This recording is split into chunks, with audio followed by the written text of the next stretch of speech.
Hello everyone and welcome to today's webinar. We're going to be talking about how Unifi can help you be ready for GDPR compliance. First, I'd like to introduce our speakers today, Andy Sheldon, the VP of Marketing at Unifi, and Mark Sardello, Solution Engineer at Unifi. Both of these guys understand that organizations take data compliance very seriously, and they're going to show you how Unifi can specifically help you with GDPR compliance. Before we get started, just a few housekeeping things. I wanted to let you know that a recorded version of this webinar is going to be ready after the presentation, and I'll be sure to email you a link. And secondly, if you have any questions or if you're having any technical issues during the presentation, please type them into the Q&A box, which is on the left-hand side of your screen, and we're going to have some time at the end of the webinar to answer your questions, or we'll help you take care of those technical issues as soon as we see your question. For any of you who are just joining us, welcome, and without any more delay, I'll turn the time over to Andy. Thank you, Sarah, and good morning to everybody here. I want to just quickly put some background on GDPR for those that are, perhaps this is new to them or just want to kind of get a summary of what it means. This is something that's been in the works for about 4 years. It is an EU mandate. And really a data privacy mandate really intended to provide a consumer data bill of rights. It comes into effect in May next year, and really it is a pan-European solution. It is thinking of this as a sort of a federal idea from a U.S. perspective. There are also provisions within the GDPR for specific state regulations which can be even more stringent. So, for example, Germany is going to implement a requirement under GDPR that if you have German citizen data, that information, that data must reside within the geographic boundaries of Germany. So there's even further restrictions that you should consider, especially if today you deliver your services through cloud providers. Anybody that really is within the EU or services EU citizens, if you have consumer data as part of your services, you have to be compliant. That extends to the U.S. In a broad sense as well. If you are processing EU citizen data, you also have to be compliant. And this is a statement that is kind of far-reaching. Let me give you an example. I was discussing with a CDO of a Northeast regional bank recently, the GDPR compliance. And he said, well, that doesn't affect us because we're a Northeast regional bank. We don't have European customers or EU customers. And I said, that's as maybe, but if you offer an ATM service, which of course they do, and an EU citizen puts their ATM card into your bank, the ATM log will contain GDPR data, and that must be secured under this. There are many examples like that, and for more information on these kind of edge cases, you can check out unifisoftware.com / GDPR. There are heavy fines for non-compliance. Minimum is 11 million euros. The maximum is 4% of your global revenue. So this is going to affect very large companies and has a very large impact. This really underscores the requirement in these organizations for operational data governance, the ability to secure data and to authorize users across the enterprise in terms of what they can see in the data. The other important aspect of it is data security. And obviously in light of recent issues here in the U.S., this is becoming more prevalent, but being able to provide encryption at rest, encryption during transfer or transport, and also providing data security, being able to obscure data at a row and column level is also important. Let's just kind of review the 5 major tenets. It's about a 100-page document, and it's a lot of legalese, but this is really the 5 major tenets of GDPR. As I said, it's a consumer bill of rights. The right to personal data protection, this is kind of a given in today's environment, but the idea of being able to have a service provider secure your data and use best practices to provide a multi-tier security method to ensure that your data is secured. The right for notification within breach. Obviously, we saw a recent case of that where it took some months before that was done. Under GDPR regulation, you have 72 hours to notify a consumer if their data has been breached. So you have to have a methodology and process within your organization to be able to meet that requirement. The right for data portability, we've had this in the U.S. around mobile phone transfer of phone numbers. This extends that capability. Being able to move your personal information between service providers is another aspect. This is a big one. Number 4, the right to be forgotten. This will place an emphasis on IT departments to do something that perhaps is completely alien today, the concept of deleting source data records. This is different from simply turning off an account. The concept here is the way the EU thinks of this is if I was a subscriber to a mobile phone carrier and I thought they gave me a terrible service, I have the right to say I'm not only not want to do business with you anymore, you cannot retain my information. The concept being is even though you got turned off, a week after you got turned off, marketing starts hammering you with messages to say, why didn't you come back? The whole concept here is that I as a consumer, have the right to say, hey, I want to not be remembered by you. And then the right for processing to be restricted. This is really about exposing PII information as part of things like analytics or data science. So making sure that that restriction is in place so that somebody can say, hey, I don't want you to expose my information to somebody who's not instrumental in dealing with my use case. So that's really where that is. So Unifi's compliance solution is built on our compliance data hub, which we deliver to financial services and pharmaceutical companies. And it really is intended to be an end-to-end solution which includes the governance component to make sure that the organization remains compliant. Rather than being a specific point solution around GDPR, as I mentioned, this is part of our compliance data hub, and we deliver that today in the area of things like suspicious activity reports or anti-money laundering detection, person of interest handling, subpoena handling, and so on. So a wide range of use cases in the area of financial and pharmaceutical compliance, and GDPR is one of the solutions that falls out from that. Really thinking about GDPR is a corporate-wide compliance requirement. You can't just say, hey, look, these folks over here in this department need to think about it because they're in marketing. This really has to start as a cultural aspect of securing data and making data accessible on a restricted basis has to be a corporate mandate. So this really does need a corporate top-down initiative. And so that's an important aspect as you think about implementation. The other aspect of this is that you need to really think about the appointment, if you don't currently have one, of a data steward or a data docent, a data governor. They go by different titles, but the overall concept here is somebody who is in charge of authorizing access to data sources by business users or by users in the organization, and then providing either restricted or unrestricted access to that. Some users, this is not a across-the-board restriction on hiding PII information. There are good cases for where you would need to be able to expose that. Customer care or customer service is an obvious one.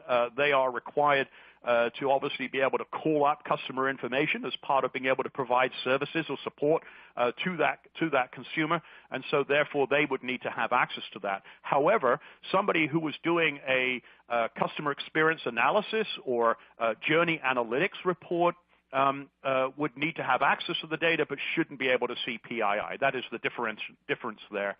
And really being able to create an environment using technology that helps you identify where you're potentially at risk is an important aspect of this. And so at the end of this call, we're going to talk about a prescriptive process that Unifi uses with our clients in order to establish and maintain compliance.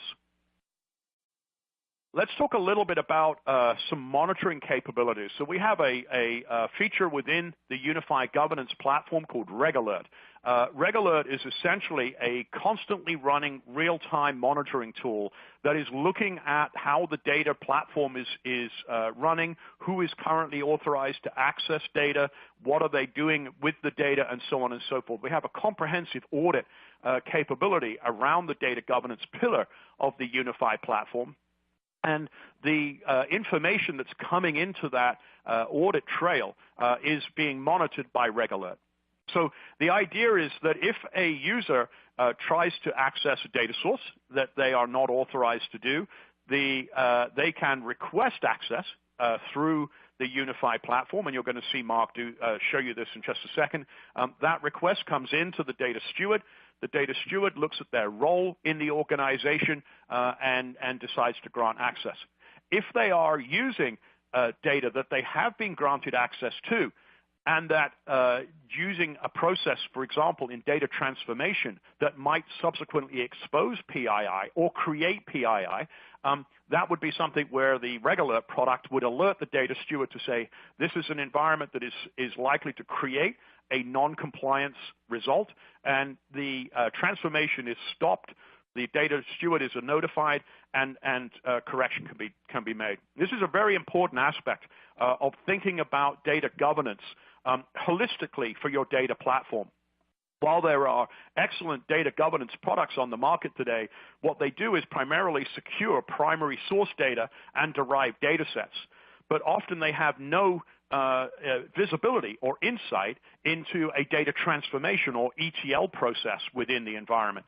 And it is possible to combine multiple data sets together, even in a non-malicious way, and create PII information. For example, if I had access to my Facebook feed, and I also had access to our CRM data, even if it was masked, there may be a data column that is unmasked that when joined to my Facebook feed may be able to derive PII information. A good example might be a security question, a mother's maiden name. If I could join that with my public feed on Facebook that would suggest that here's my family members, you could probably get your mother's maiden name. That would be a join that would essentially create an environment that says, hey, best guess, this is probably who this is. So you want to think about a GDPR solution that is end-to-end and governs not just the data sources and derived data sets, but the entire data pipeline process within your organization to ensure that you have ongoing compliance. The way the RegAlert system works is this is a simple animation to show that we basically identify all of the data centers that contain PII information down to the individual data set level. A data analyst might request information through your infrastructure that ultimately connects to a data set that has GDPR information in it. It contains PII information for that. The RegAlert product will essentially notify a data steward that this access request has been selected, and the system automatically prevents that access. And the analyst is notified by the data steward that they have interrupted that request. Once the data steward then has gone into the data set and set up data masking, for example, on individual attributes, group of attributes, or even at a line level, they can then make those selections. The result then is transferred to the analyst so that they can then pursue their analytics or data science or whatever it is that they're trying to do. And again, once that authorization has happened, the data analyst is notified to say you now have the ability to go do this, and they can then continue on with their task. All of this is handled by the collaboration features of the Unifi product. Think of this as essentially Slack integrated around the data platform. Notifications are handled through our collaboration feature. The ability to communicate with your data steward or with other users is also created. And as part of the collaboration, there is a shared learning or knowledge base that as a user creates an insight or discovers a piece of data or updates metadata information or description information about a data set, all of that knowledge is essentially captured by the Unifi platform and shared with other business users as they do follow a similar path or look for similar things. This is really important as it relates to things like data transformation. I was recently talking to somebody at a major pharmaceutical company, and he's on a technical team that supports a drug in development. It's been in development for 9 years. And he told me that a few weeks ago an analyst came to him and said, hey, I want to be able to combine these 4 data sets together, and this is how I want to get this insight. And he said, I can't believe that in 9 years of development, somebody else hasn't wanted to combine those 4 data sets. It's just so unlikely. But because there's no shared learning, because there's no shared insight, they're essentially repeating that step and that process. And obviously, time, money, and effort is wasted in that aspect. So what I'd like to do is to hand this over, the demonstration, to Mark Sardello, who's one of our sales engineers. And while Mark's teeing that up, I'm just going to talk about the 2 personas that you're going to see today. So Stu, the data steward, he is responsible for the overall data governance of the product. He makes selections or authorizes individuals or groups to have access to the data. He is also required to mask data in this environment. In this demonstration, you'll see that. So if somebody is requesting access to PII-related data, then he will mask the data set in order to make that not visible to those particular users. The other persona that we're going to see today is Andy, the analyst, no relation, and he's responsible for essentially getting insights for the business. And so what we're really going to see is the day in the life of the business analyst here, Andy, the analyst. And with that, I'm going to hand this over to Mark.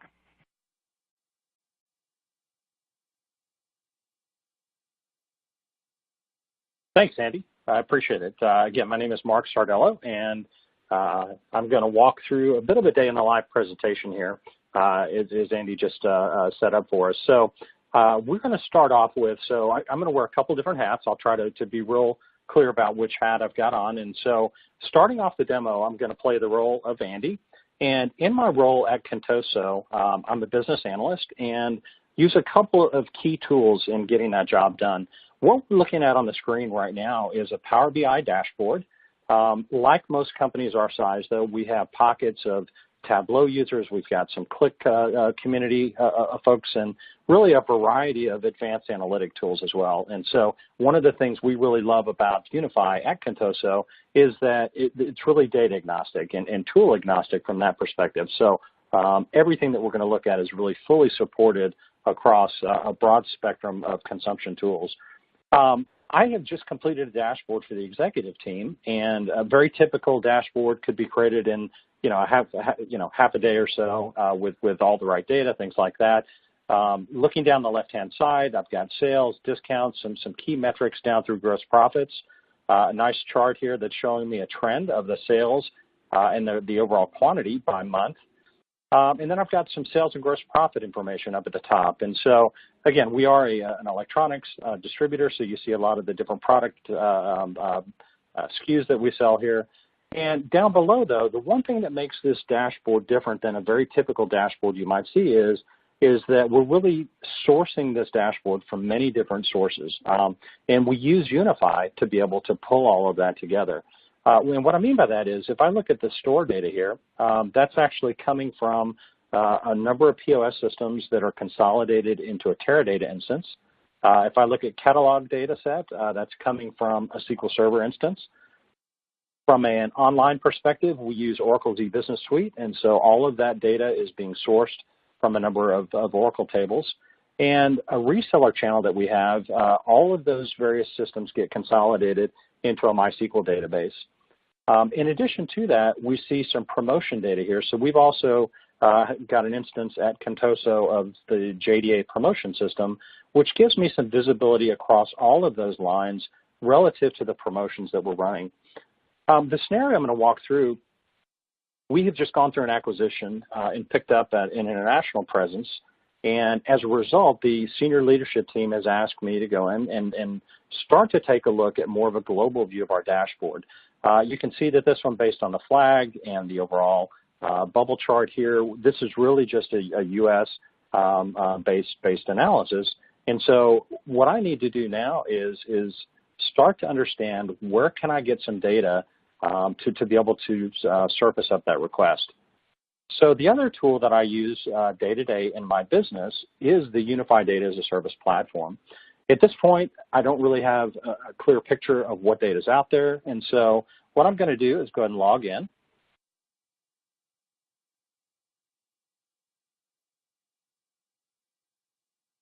And you'll notice very simple, super clean interface with Unifi, single search box, just like you might see with something like a Google search. And in fact, it behaves very similarly to that. And what I mean by that is I can type in English language search. We've got a natural language processing engine that allows for very flexible, very easy to use search, but very, very powerful. It provides an overall window into all of the corporate assets within our organization. And so I'm just going to start off here and type in international. Again, I'm looking for some data sets that would support building that international dashboard here. And so initially what I'm presented with are all of the assets across the organization, and I can see very quickly I've got 2 international data sets. I can see things like information about who created those data sets, when they were created, when they were last updated. The lock on the side, though, indicates that as a business analyst, I currently don't have access to these data sets. Now, I'd like a little bit more information. I can see a bit of a description, but if I hover over, I can actually see a little bit of the additional information about where that information might come from. So from an international sales perspective, I believe that's really what I'm going to want to try to look for here. So again, I don't have access to that, but directly from the interface, I can request access. And what that's going to do is immediately send off a notification to the data steward, who happens to be Stu in this case. So with that, I'm going to switch hats here. We're going to pick up the role of Stu, who happens to be our data steward. And Stu happens to be in his email, and he notices from that RegAlert, he automatically gets an alert, and he has requested access to some Unifi data sets. Opens that up, and there's some instruction here. Andy is looking for international sales data, some direction around logging in, providing the appropriate level of access given our governance and GDPR policies. So right from the email, I'll go ahead and log in. Again, I'm now playing that data steward role. I'm logging in as Stu.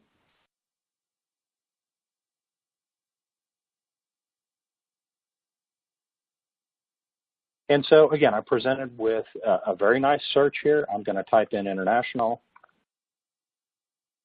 I've got a number of different activities, workflows, schedules, but I'm interested in the data sets here.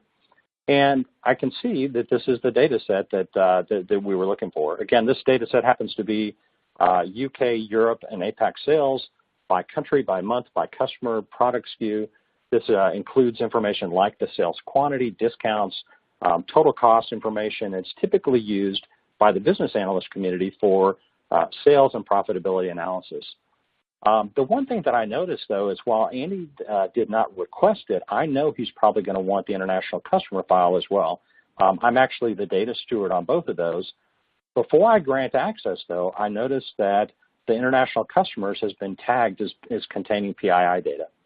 So before I actually open up access to our business analyst community, I want to take a little bit of investigative view and understand a little bit more about this data set. Upon opening it, I can see very quickly that I do have things like national insurance numbers, social security numbers, phone number information, credit card numbers, addresses.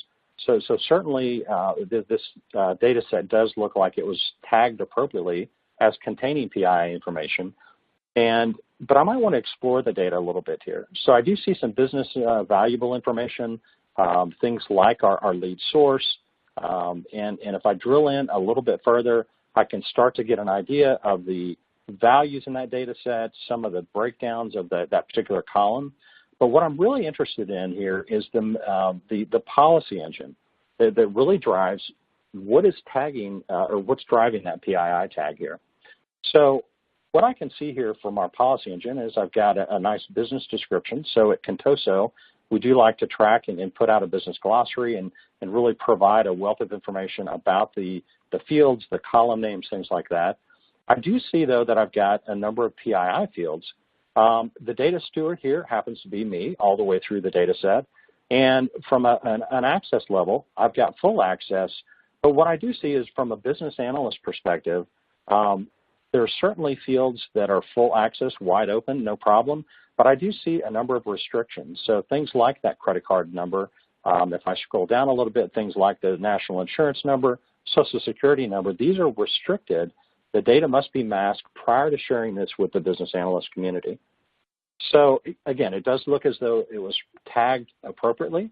And directly from this view, I now want to create a job or a transformation to go ahead and mask that appropriately before I pass that out to our analyst community.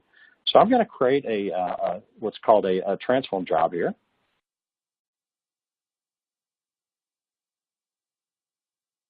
Give it a nice little descriptions here.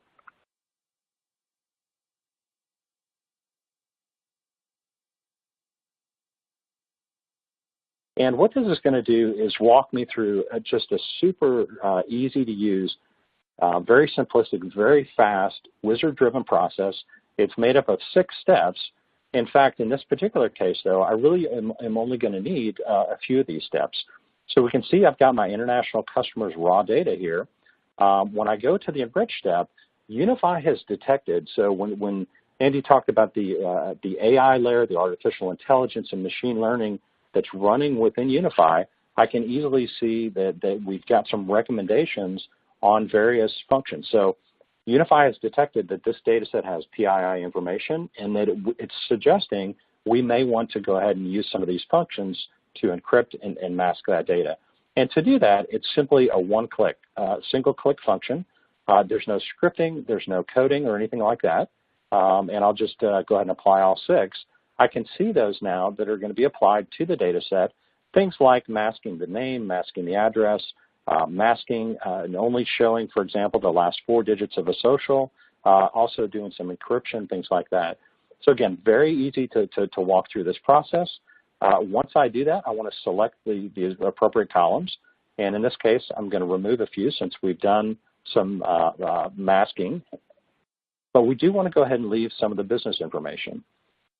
In this case, I'm not going to filter it. I'll let Andy filter the data as he desires.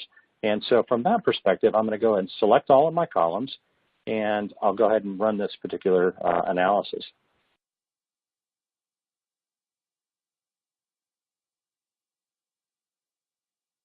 I'm going to give it an output location here.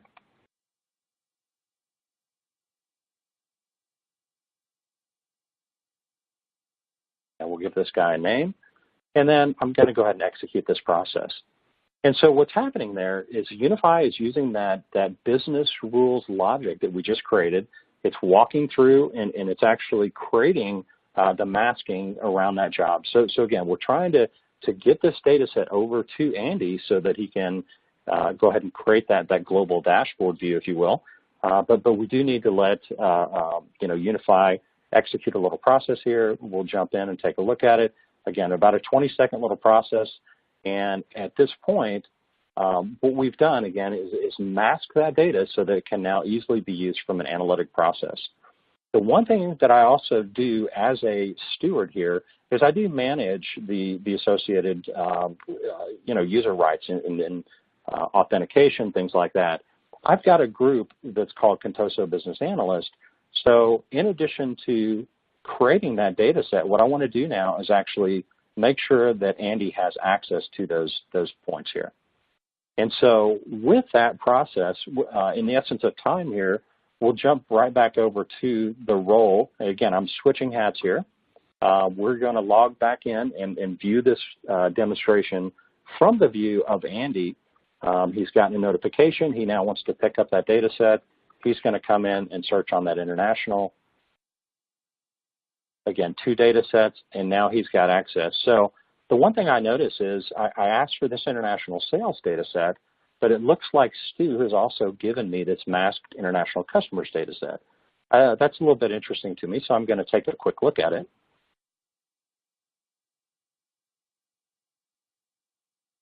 I see. Okay, so this looks like a customer file. I've got, looks like he's masked some of the data. What's interesting to me, though, is I do still have some business value, some account balances, some lead sources, customer tiers, things like that. So what I want to do now, as an analyst, I want to actually use that same process to join these two data sets together. So again, starting with the customer file, I'm going to walk through a very similar process, and we'll call this Create Analytic Data Set International. And again, very simplistic, very easy to use process. Unifi has detected that these two data sets are related. So if I do want to join them, it's a simple one-click process. From an enrichment perspective, Unifi has detected, because I have some sales and quantity information, that it's likely that I may want to calculate a gross margin in this data set at the line item level. Again, no scripting, no coding, no expression building. If I want to take that recommendation, it's simply one click, and that will be created and applied to my data set. Sometimes I filter data, but in this case, I'm going to take the data at its lowest level, and I'm going to go ahead and use the business intelligence tool, in this case, again, Power BI, to actually do some of that aggregation at that tool level. Again, from here, I may want to choose my columns. I'm going to go ahead and grab everything, and then we will select those fields, and we'll go ahead and run that and execute that process.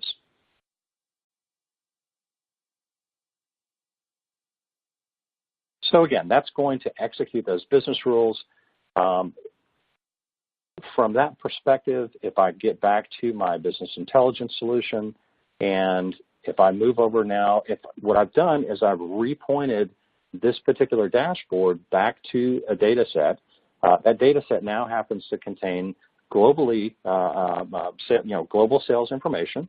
You can see I've got, in addition to the United States, I've got my top other 4 countries. I've got a global view, certainly, down at the at the map level as well. What's interesting is, again, we may not necessarily push out things like credit card numbers or social security numbers on a dashboard, but it's interesting that it does flow all the way through. So as an analyst, I've got confidence now that I can leverage the business value here, again, creating charts like lead source by loyalty tier. I've got sales by month and channel name. Again, everything is now giving me a global view of my business, and this is my first step in the journey to create that global analysis. So with that, I'm going to go ahead and pass back to Andy. That concludes the demonstration from a GDPR perspective, and I appreciate your time today. Thanks, Mark. Appreciate you going through that. To wrap the presentation piece up, and then we're going to open it up to Q&A, I want to talk about a prescriptive process that we've put in place with our clients to help them with how they might create a GDPR compliant environment. And there are really 3 major parts to this. The first of this is to create a written audit of your existing data sources, data sets, any derived data sets that you might be using as part of your organization. So this is often a review with your IT department to identify those data sets where there is PII, where are the data centers located physically in the world that might include this information. So really creating essentially a pictorial representation or visual representation of your data and that data sets that might be contain PII, but also where is ETL processes handled? What data transformation is either being done by IT or by the business user using a self-service data prep tool, for example. So this is really about where are your analyst seats, where do you have visualization tools and so on that might need that. Once that first stage has been implemented, the second is really a technical audit, and this is where Unifi's data crawling technology starts taking over. as part of our data cataloging feature of the unified platform.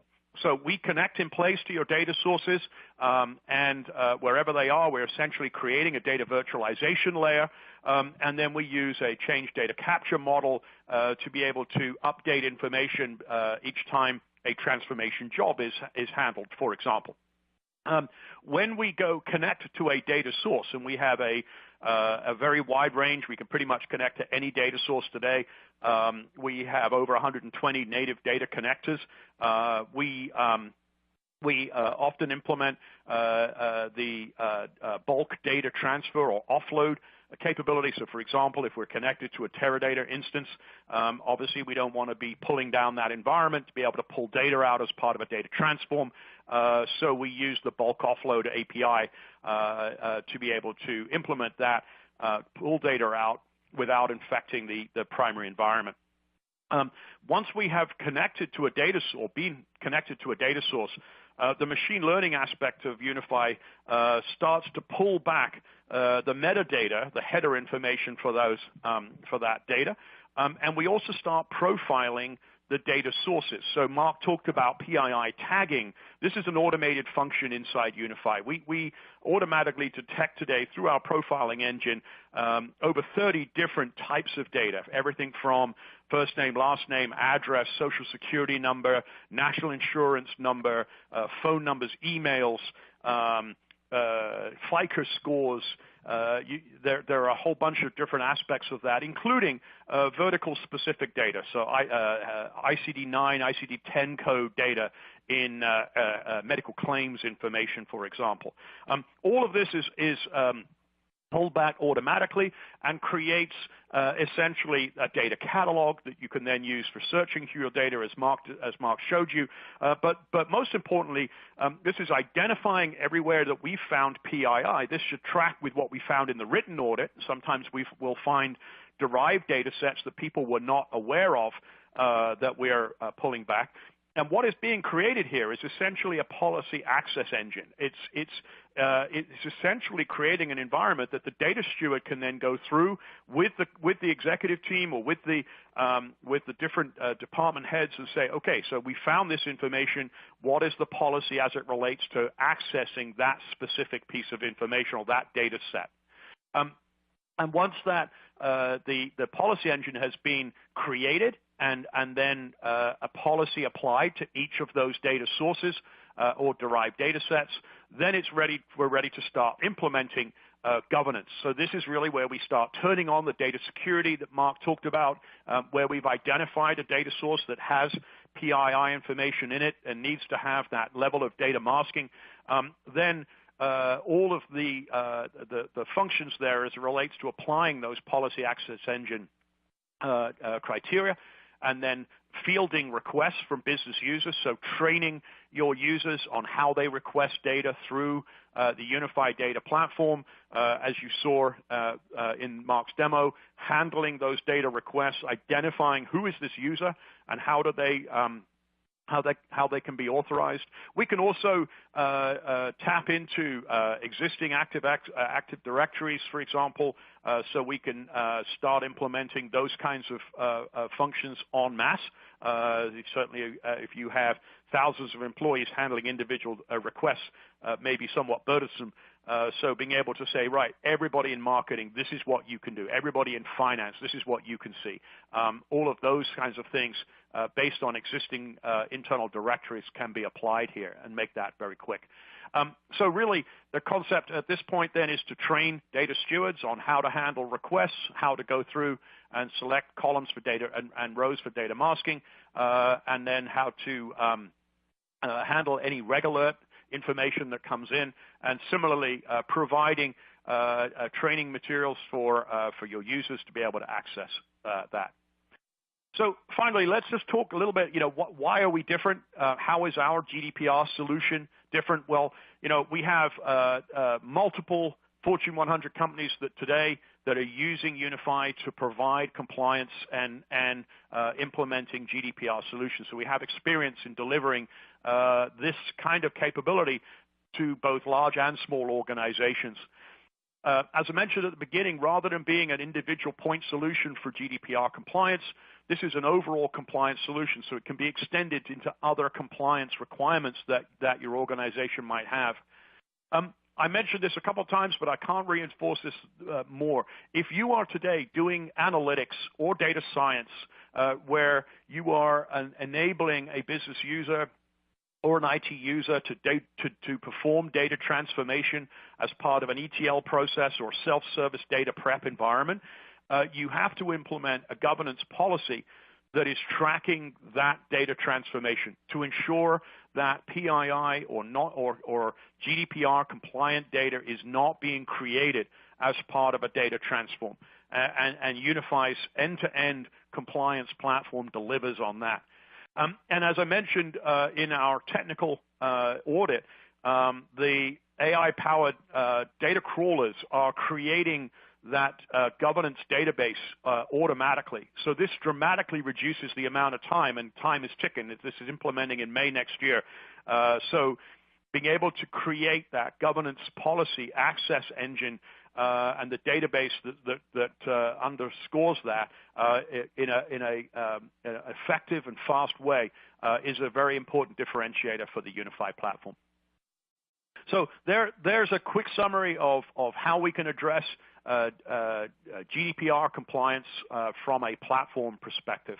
And with that, I'm going to hand the floor back to Sarah, who's going to lead our Q&A discussion.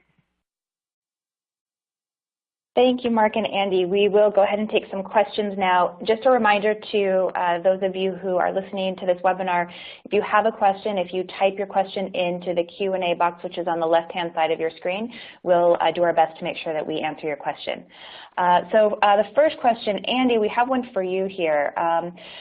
For a regional local U.S. bank which doesn't have branches or do business in the EU, nor does it market to EU citizens, would compliance with U.S. banking privacy and information security rules be sufficient? And then there's a bit more context here saying there may be a situation when an EU citizen comes to the U.S. to open an account with this local U.S. bank. Would that fact make them subject to GDPR?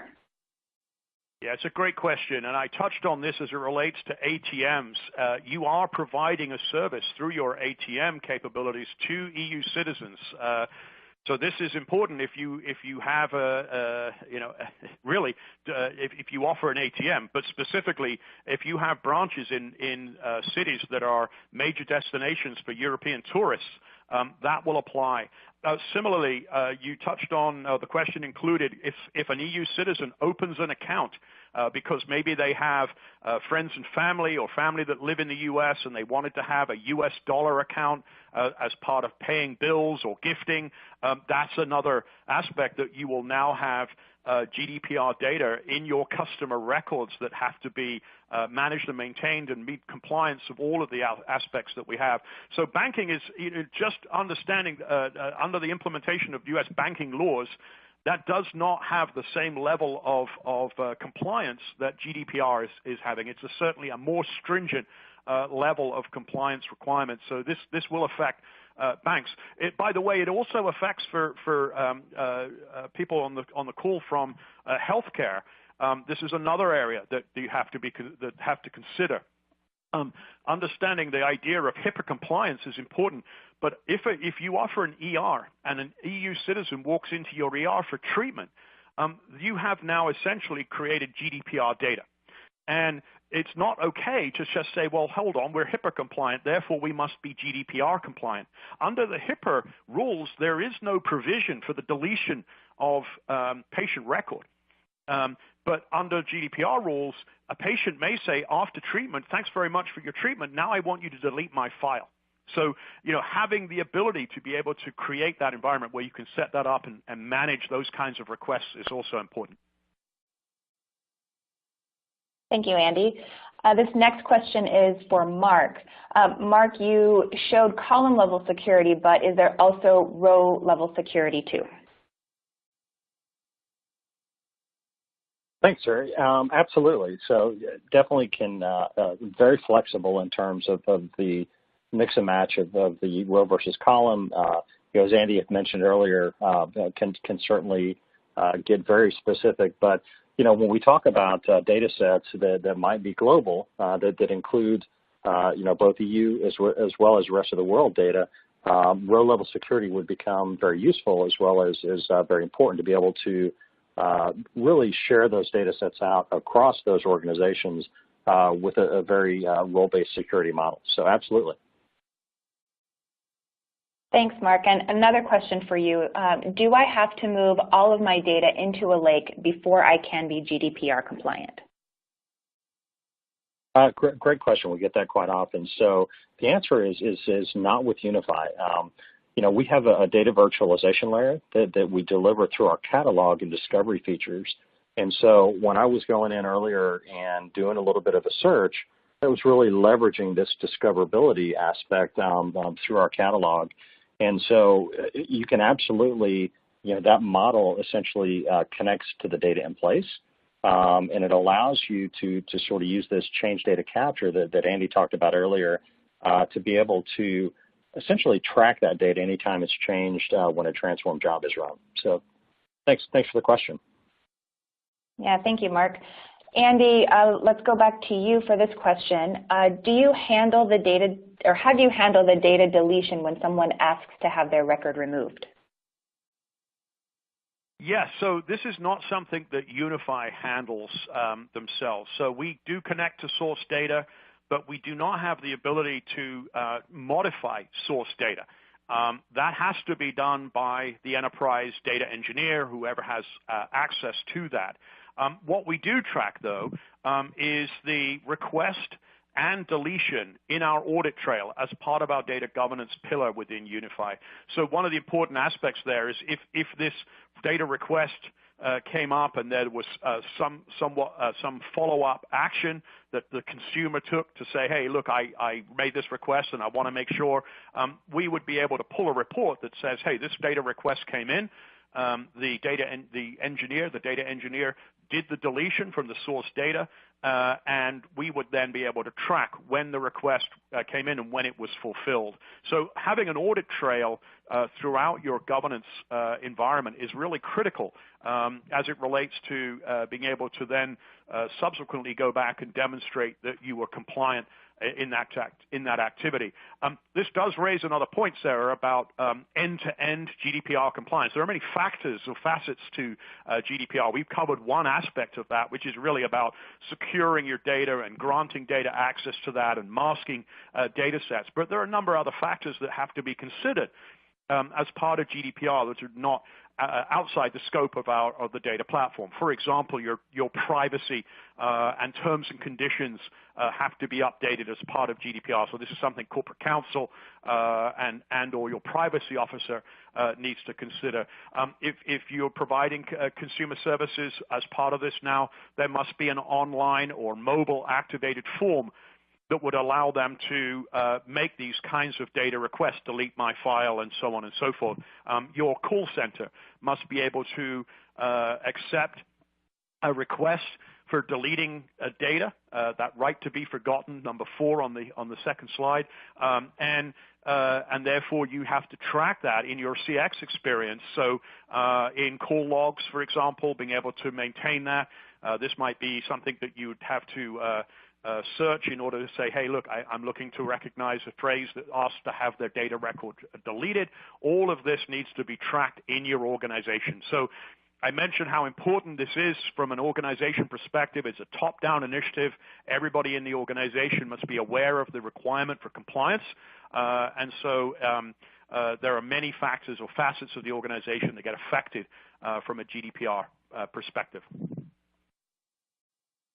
Great, thank you. It looks like we've answered all of our questions here, but is there anything else that you would like to add, Andy or Mark, before we wrap up?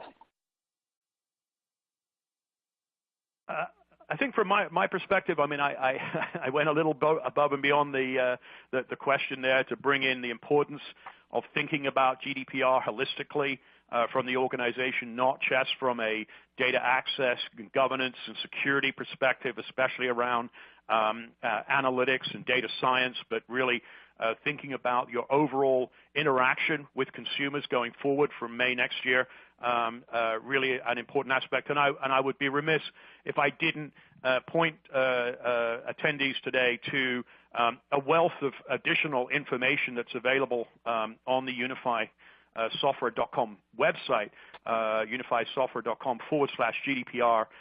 If you want to know more about our compliance solutions in general, select solutions and then select compliance, and you'll be able to see what we're doing in other areas of that. But there really a tremendous amount of information, some fantastic reports from analysts who have been covering the GDPR requirements and some very deep levels of information that go far beyond what we've covered here today. But I think a tremendous resource for folks who are addressing the requirements now for GDPR.